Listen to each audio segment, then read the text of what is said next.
The blazing sun hung high over the sky, casting golden rays across the sacred grounds of the national monument. The air was still, almost reverent, broken only by the sound of measured footsteps, the steps of the tomb guards.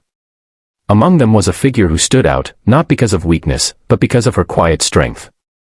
She was Lieutenant Sarah Mitchell, one of the few women to ever serve as a guard at the tomb of the unknown soldier. For Sarah, this duty was not just a job, it was an oath. Her late brother, a soldier who never made it home, was the reason she stood there with her head held high and her eyes locked straight ahead. Every click of her polished shoes against the marble was a tribute to his memory, and to all the nameless heroes whose sacrifices were buried in silence. But on this day, the silence was broken, not by respect, but by cruelty. As Sarah marched in her flawless routine, a group of young men loitered nearby. They were loud, careless, and disrespectful, laughing as though the monument was nothing more than a backdrop for their jokes. One of them scoffed, "Look at that, what's she doing here? A woman guarding soldiers' graves. What a joke." His words dripped with mockery, loud enough for others to hear. The laughter stung, though Sarah didn't flinch. She had been trained never to break composure. But inside, her heart tightened. The insults weren't just aimed at her, they were aimed at the sacred honor she was protecting. Every word felt like an arrow piercing through the memory of her brother, through the respect owed to the unknown souls who rested beneath her feet. More words followed. "Hey lady, shouldn't you be at home? This isn't for you. Men fought those wars, not you."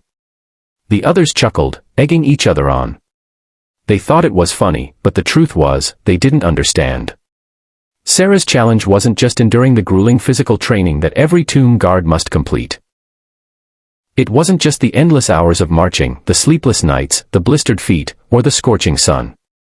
Her real challenge was proving, every single day, that she belonged in a space many believed she didn't deserve. But today, something shifted. A small crowd had begun to gather near the Bullies, tourists who had come to pay their respects. They heard the words. They saw Sarah's unwavering discipline, her refusal to move, her unshaken dignity. While the Bullies sneered, the crowd grew restless. Parents pulled their children closer, whispering explanations of why the guards' silence mattered. Veterans in the crowd clenched their fists, anger simmering at the blatant disrespect. And then, it happened. A frail, older man stepped forward. His posture was bent with age, his jacket decorated with faded medals. His voice was quiet, but it cut through the air sharper than any shout. "Do you even know what you're laughing at? Do you even know what she's guarding?" The Bullies froze, suddenly uncertain. The veteran's eyes glistened. The afternoon sun beat down on the marble floor of the Memorial Plaza, reflecting a white glow that seemed to shimmer in the air. The silence was heavy, sacred, almost like a living thing. Each step of the guard's shoes clicked against the stone in a perfect rhythm, sharp, disciplined, unbroken. That guard was Lieutenant Sarah Mitchell, one of the few women entrusted with guarding the tomb of the unknown soldier. Every detail of her presence was flawless, her uniform pressed to perfection, her weapon polished like glass, her eyes locked straight ahead. To her, this was not just a military duty, it was a promise. A promise to her late brother, David, who had gone to war at 19 and never came home. For Sarah, every step was personal. Every hour she stood in silence was her way of keeping her brother's memory alive. But not everyone understood. The mockery begins. As Sarah continued her steady march, a group of young men wandered into the plaza. They were loud, laughing, and carrying sodas as if the sacred space was nothing more than a hangout spot. Their voices carried easily in the otherwise hushed area. One of them nudged his friend and pointed. "Bro, look, it's a girl. Guarding a tomb. Seriously." Another chimed in, louder, "What's she doing here? Shouldn't she be in an office or something? Or cooking?"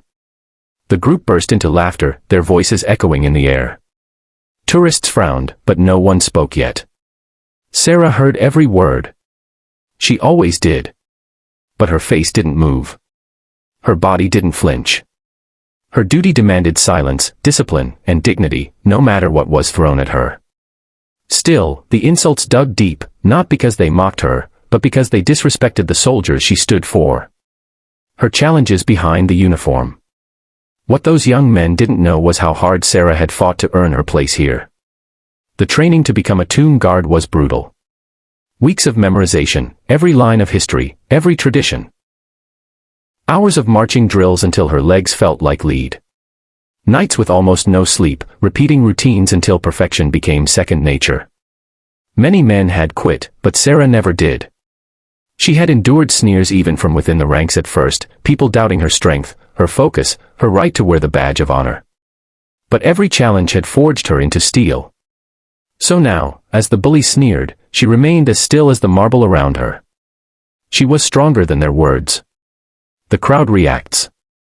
The bullies weren't done. "Hey lady," one called out mockingly, cupping his hands around his mouth. "Why don't you smile? You'd look prettier if you smiled."